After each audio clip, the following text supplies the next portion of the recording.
SDG 9 का जायजा लेते हैं।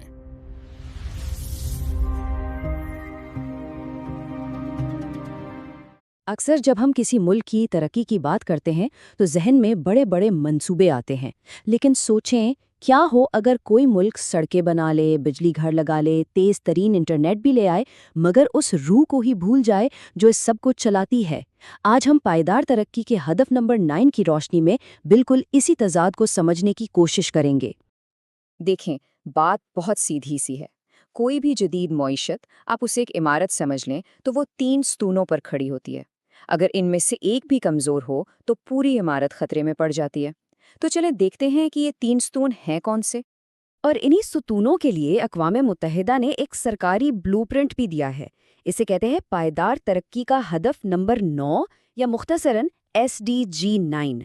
ये हमें बताता है कि एक जदीद मईशत कैसे बनानी है। और ये सिर्फ सड़कें और पुल बनाने की बात नहीं, इससे कहीं बढ़कर है। ये एक पूरे इकोसिस्टम की बात है। अच्छा, अब इन तीनों सुतूनों को समझने का एक बहुत ही आसान और दिलचस्प तरीका है। यूं समझें कि मईशत एक कंप्यूटर की तरह है, तो इंफ्रास्ट्रक्चर यानी सड़कें, बंदरगाहें, इंटरनेट, ये सब इसका हार्डवेयर है। फिर आती है सनत यानी फैक्ट्रियां और कारोबार, ये इस कंप्यूटर का इंजन है जो हार्डवेयर को इस्तेमाल करता है। और आखिर में आती है जिद्दत तराजी यानी नए आइडियाज़, रिसर्च, ये है वो सॉफ्टवेयर जो इंजन को बताता है कि भाई चलना कैसे है और करना क्या है। तो ये ब्लूप्रिंट, ये हार्डवेयर, इंजन और सॉफ्टवेयर की बात, ये हकीकी दुनिया में कैसी दिखती है?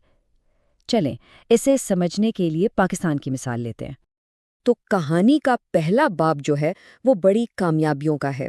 पिछली एक दहाई में पाकिस्तान ने अपने फिजिकल और डिजिटल हार्डवेयर को बनाने में सच पूछें तो कमाल कर दिखाया है।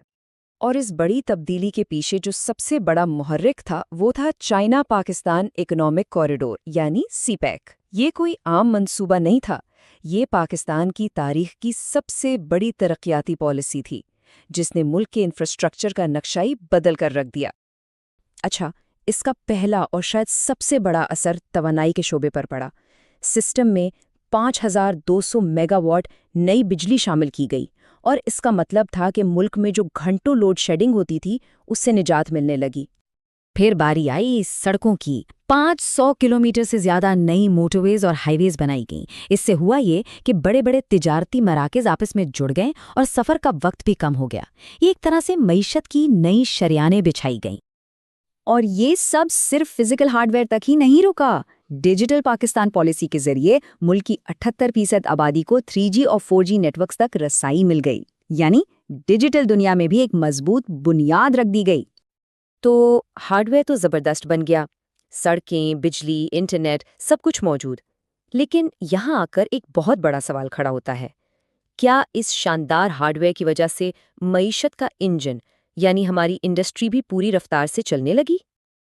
और बस यहीं से कहानी का दूसरा और सच कहें तो ज्यादा पेचीदा बाब शुरू होता है। एक ऐसा बाब जहां उम्मीदें हकीकत की सख्त जमीन से टकराए। रिपोर्ट्स बताती हैं कि CPC से जो सनती तरक्की की उम्मीदें थीं, जो रोजगार के वादे थे, वो बड़े पैमाने पर गैर हकीकी साबित हुए। अब ये बात हार्डवेयर की कामयाबियों के बिल्कुल उल्ट है। तो आखिर ये इंजन रुका क्यों? इसकी कई वजूहात हैं। पहली बात तो ये कि GDP में मैन्युफैक्चरिंग का हिस्सा वहीं का वहीं खड़ा रहा। हम आज भी ज़्यादातर कम वैल्यू वाली टेक्सटाइल पर ही अटके हुए हैं। फिर जिन स्पेशल इकोनॉमिक जोन्स ने सनती इनकलाब लाना था, उन पर काम की रफ्तार बहुत ही सुस्त रही। और सबसे बढ़कर पॉलिसियों में इस्तेहकाम न होने की वजह से सरमायाकार भी घबराते रहे।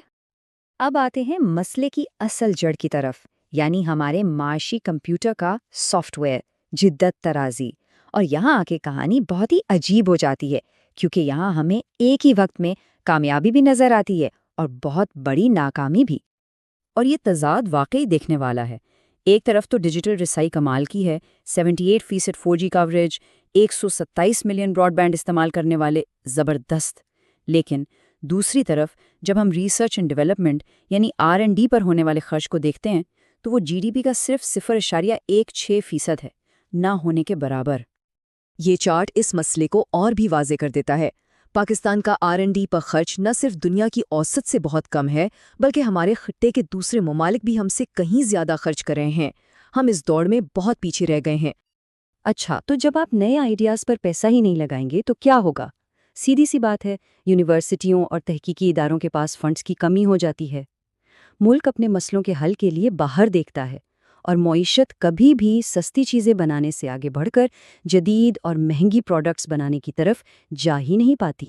تو یہاں آ کر ساری کڑیاں مل جاتی ہیں۔ یہ جو 3 ستون ہیں نا، ہارڈ ویئر، انجن اور سافٹ ویئر، یہ الگ الگ نہیں ہیں، یہ ایک دوسرے سے جڑے ہوئے ہیں، اور جیسے ہی آپ نے سافٹ ویئر والی کڑی کو ہٹایا، پورا سسٹم ہی بیٹھ گیا۔ تو اس پوری کہانی کا خلاصہ کیا ہے؟ خلاصہ یہ ہے کہ پاکستان نے ہارڈ ویئر تو شاندار بنا لیا، لیکن معیشت کا انجن اس لیے پوری طرح سے سٹارٹ ہی نہیں ہو سکا کیونکہ اسے چلانے والا سافٹ ویئر یعنی نئے خیالات میں، ریسرچ میں سرمایہ کاری، وہ غائب تھا۔ اور یہ پوری صورتحال ہمیں ایک بنیادی سوال پر لا کر کھڑا کر دیتی ہے، ایک ایسا سوال جس پر ہم سب کو سوچنا چاہیے۔ کیا کوئی بھی ملک صرف سڑکیں اور عمارتیں بنا کر خوشحال ہو سکتا ہے، بغیر نئے خیالات اور نئی سوچ میں سرمایہ کاری کیے؟ کیا ترقی کا مطلب صرف ہارڈ ویئر بنانا ہے، یا سافٹ ویئر بھی اتنا ہی ضروری ہے؟ آپ کے قیمتی وقت کا شکریہ۔ میں ہوں محمد ذیشان آوان۔ ہمارے ویژن 2047 کو سمجھنے اور اس میں حصہ لینے کے لیے ہمارے ساتھ رجسٹر ہوں۔